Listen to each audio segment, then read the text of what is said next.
Welcome to April. So, Taurus, it's going to be about you soon. The sun will move into your sign later in this month. Now, you know you've had Uranus in your sign for a while now. Now, Uranus is the planet, I call it the oh wow planet. It's about divine intervention, some ideas that can come in really quickly. It's often seen as a lightning bolt, okay? So envision good things coming in. Now, you've been dealing with Uranus since May 15th of 2018. That's when it moved into your sign. And the last time it was in the sign of Taurus was in 1934. Okay, so probably not in your lifetime. And it will be there because it retrogrades, it's going to be affecting you till about July, okay? So Uranus is an interesting planet. I was reading about how it rotates on its side, unlike any other planet, so it's considered really unconventional, and that's why it was assigned to the sign Aquarius, because Aquarius is known as being unconventional, okay? Now, it symbolizes breakthroughs and what lies ahead. Now, if you think about it, before they found Uranus, Saturn was the farthest out planet. So they thought our solar system ended with Saturn, and then Uranus came along. So it's pretty exciting. Now, when we think of breakthroughs and what lies ahead, you are a Venus sign, written as a symbol for women. So I'm really feeling hopeful that we can bring in the change and the breakthroughs that we need for women in general. Uranus is considered heaven, okay? And Taurus is considered earth. So interesting combination. All right, now you're going to be dealing with a square with Pluto for a very long time, for like 19 years. So let Pluto help you out and remove the things that don't work for you. The sun's going to move into your sign of Taurus on the 19th, and then all planets will be direct. What a fabulous thing, since we've been dealing with so many retrogrades for way too many months now. We have a Taurus new moon this month on the 27th at 3:31 p.m. That's going to be a beautiful time for you. And you're going to have a lot of planets moving into Taurus in the month of May. Venus retrograde, Venus, your ruling planet, the retrograde ends on the 12th of the month, so things will begin to get smoother for you and you can make huge strides forward. You also have a full moon in Libra this month, which is also ruled by Venus, so it's a big Venus month. The 427 will be the new moon. I already talked about that in Taurus, so take good care of yourself. So at the beginning of the month, we have the moon going into the sign of Taurus. So it's there on the 1st. Let's see here. I'm using my little monthly calendar here. I love this. Shows you where the moon sign is every month. We have these usually in stock at the end of the year at the Connecticut shop. So on the 1st of April, on All Fool's Day, the moon will be in Taurus until 4:26 p.m., which means it'll be there on March 31st and the 30th. Okay, so these are good opportunities for you. The moon is conjunct Uranus, so things can show up for you. All right. On the 8th is a good time for you to put yourself out there, because the moon's going to be trining you when it's in the earth sign of Virgo. Also, on the 15th, when the moon is opposite you in the sign of Scorpio, it's a good time to ask for support from others, okay? Don't make any decisions on the 12th, not the best day for you. And on the 20th to the 23rd, avoid fights, okay? Avoid fighting, and even fighting with yourself. All right, now what I did here was I chose a couple cards. I'm going to put them in the middle here as your theme cards for the month. And then we're going to work with the zodiac wheel here with more cards, okay? Haven't looked at any of these yet. Your first card is the 5 of Athens, or 5 of Swords. Okay, so he's looking at, his attention looks like it's on the 3 swords, which is like old heartache. He's being offered another sword and he's holding one, okay? So kind of looking at your thoughts, looking at some old pain. It's interesting that the peacock is behind him and he has a peacock feather in his hat. Now, peacocks live like a really long time.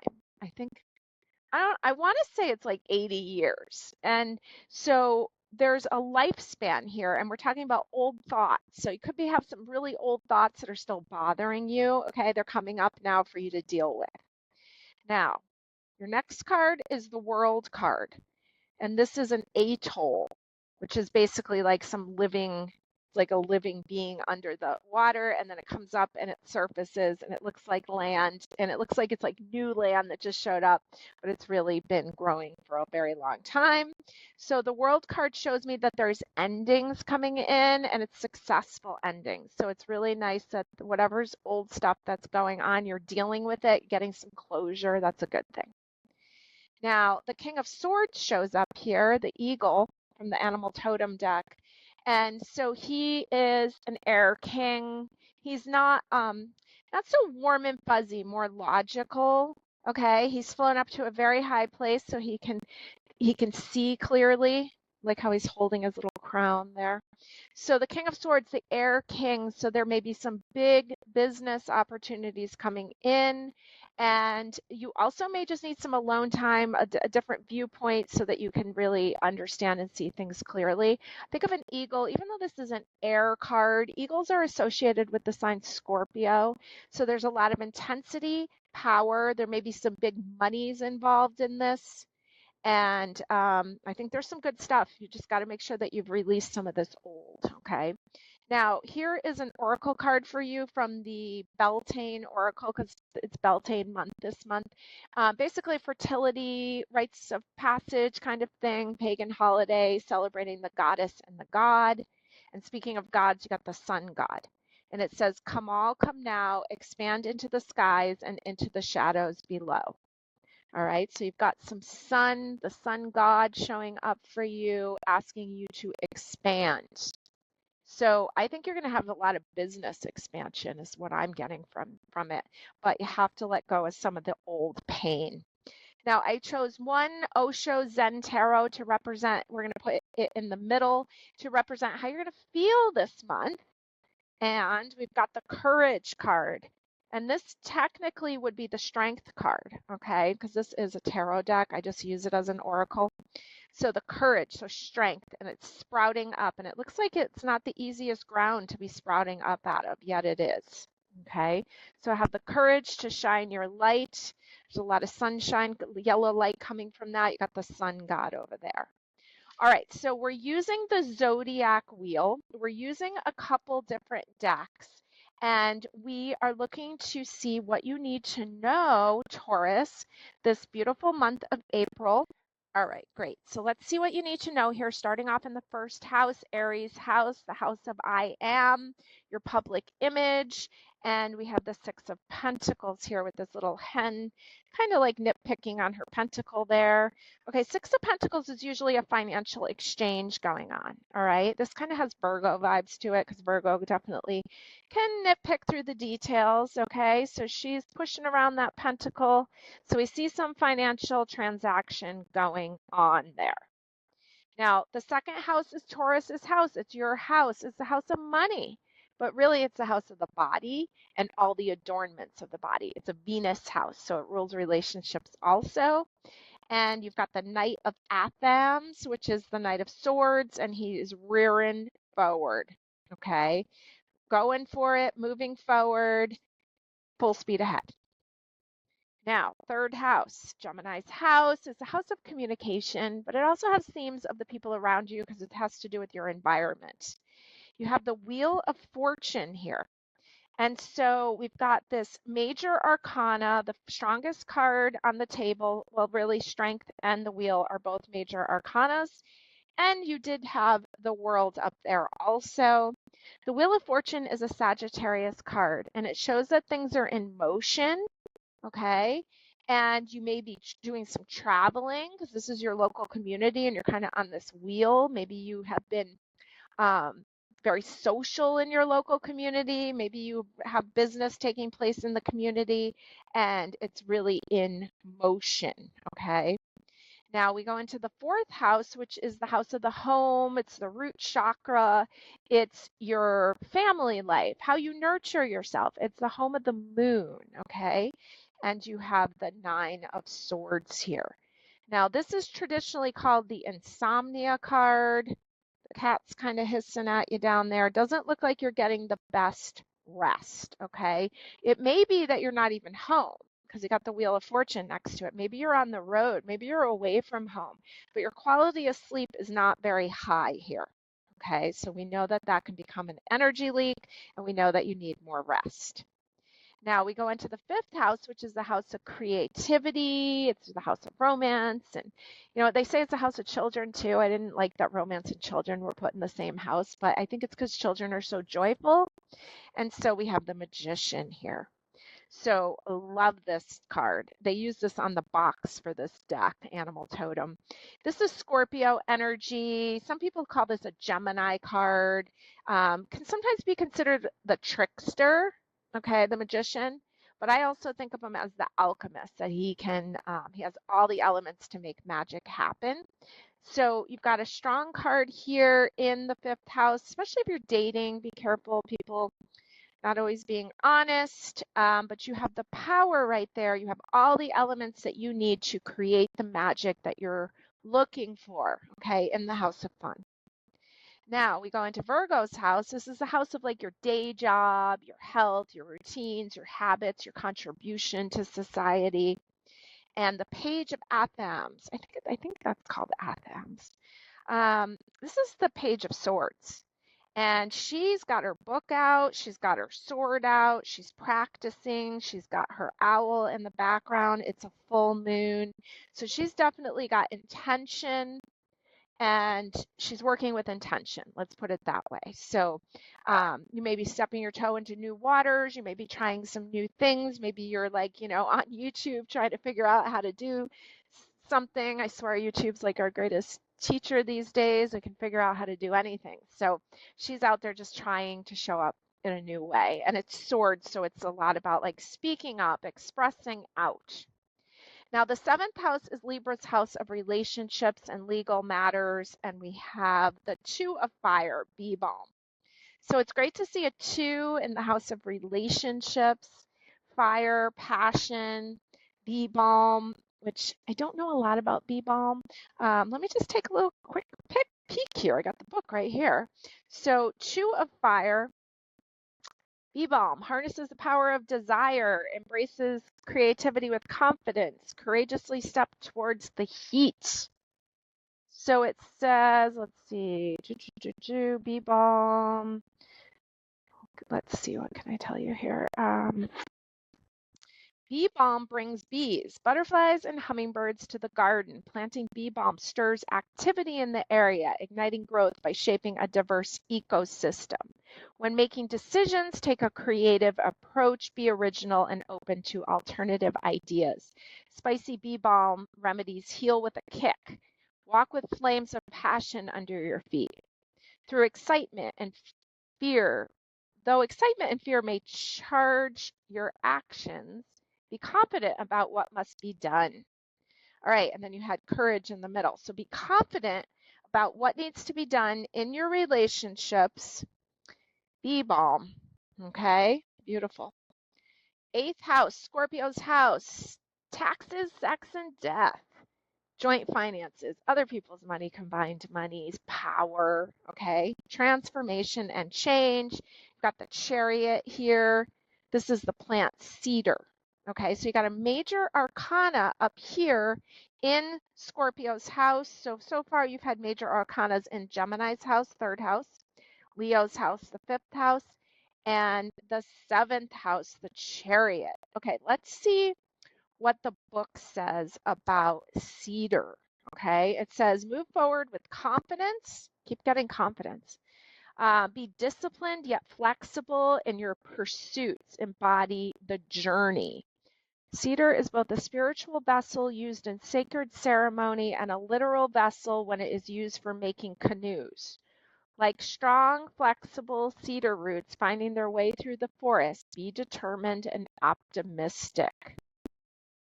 Got a lot about courage and just like moving forward. Very beautiful.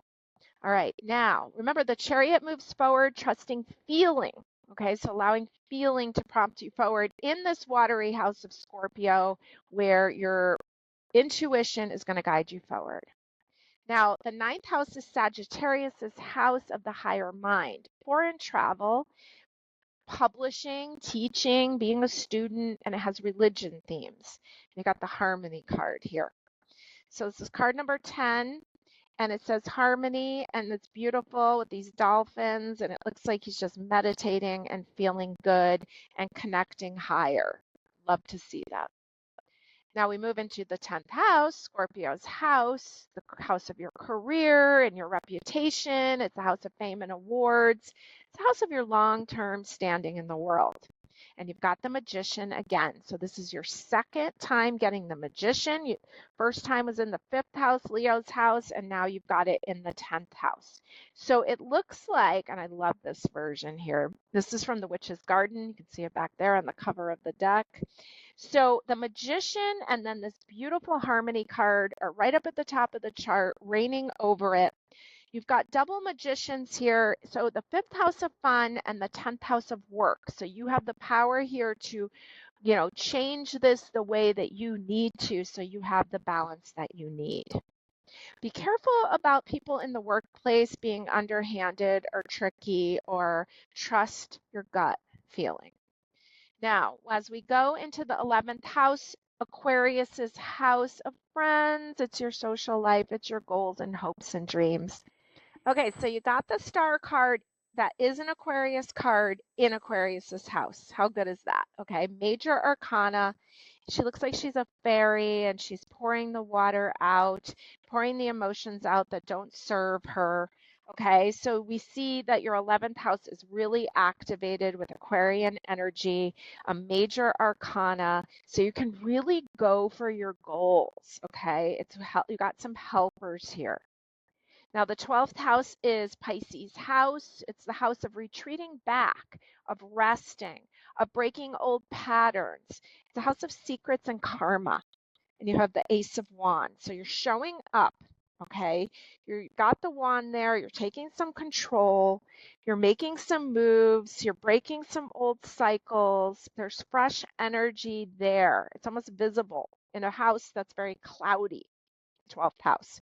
So it looks like cherries too, doesn't it? Cherries.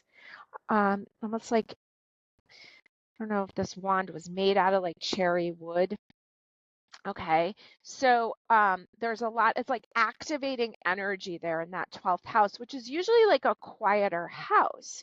So we see Ace of Wands, you may have like a really great creative project that comes out of this, okay? So a lot of great forward moving energy. Don't be too nitpicky about your public image. Don't be too nitpicky about like, keep an eye on your money, but don't be obsessive. There's some things that you need to move forward with. We see that you really do need some rest. You're just not getting enough rest. You got a lot on your mind, okay? Now, but I feel really good about this month. Double Magician, the Star card, the Strength card, it does feel really good, Taurus, okay? So I think you're going to enjoy the forward movement. Everything's felt so stagnant for so long. All right, let's roll you some dice. You've got the moon in the sign of Sagittarius in the 1st house. So the moon in the 1st house in general can make things moody, so keep that in mind. The moon in Sagittarius wants to go and have an adventure and feel free. And the 1st house is Aries' house, right? So it's the house of I am. So you got to remind yourself that you are free, that you have the choice to do what it is that you want. And you can also kind of get some glimpses of the future. Sagittarius is such a, like, ahead of itself, right? So you can kind of get a feeling of which way that this is going. I think there's kind of a lot of really good vibes about the future. That's what I'm getting. It's like you're rebranding, you're redefining yourself. You got a lot of great ideas coming up. You just need rest. It's really what it boils down to here. All right, let me throw some charms. Throw a few over the top here. It's always kind of fun to toss these around the room. All right, so we've got the letter A, AI up at the top. Got the number 4. Got a piece of like shungite, a W, an I, and over here we have a J. Got a little heart over on the side. You got an unlock button here on top of this page of swords that's, like teaching herself something. She's unlocking some knowledge. Top of the magician, we have the letter P, and we have the word paw, P-A-W. We have anything else? Not really. W-I. Why did I feel like that stood for something? But I guess I'm getting confused. A-I. And all right, got a heart over here on top of the magician, which is in the house of romance. So that's nice to see. All right, well, if you can make anything out of those initials or anything, and let me give you some dates. Oh, I didn't notice there's also a heart here on top of the star and then the 4. All right, if that has any meaning to you. You also have a little, what is this, like a nutcracker guy here on the 6 of Pentacles. All right, let me give you some power dates. I already gave you a few in the beginning. Is this the word jip, J-I-P? Is that a word, like I've been gypped? Okay, so be careful about that with the double magicians there, okay? So, especially during Mercury retrograde, be careful that you don't, that you're like, oh, that sounds fun, I'll pay for that, or go like a last minute like decision, like, yeah, let's do that. That sounds fun. Oh, it costs a little bit of money, because it almost feels like it could be like a scam. Okay. All right. Now, dates. So we rolled the moon, and the moon rules the sign Cancer, and the moon moves into the sign of Cancer on Thursday, April 3rd at 6:50 p.m. So these are power times for you through the 4th, through the 5th, and through the 6th until 12:34 a.m. You also rolled the sign Aries and Sagittarius. And we have the moon moving into Sagittarius on Tuesday, April 15th, 10:37 p.m. through the 16th, through the 17th, and into the 18th until 10:12 a.m. And then Aries, Friday the 25th, 3:24 a.m. through the 26th, through the 27th until 3:17 a.m. when it moves into your sign, Taurus. So I would continue to say those are power times for you. On Sunday the 27th, we have the Taurus new moon, which is going to be a beautiful time for you through the 28th, through the 29th until 2:34 a.m. Eastern Standard Time. Thanks for joining me.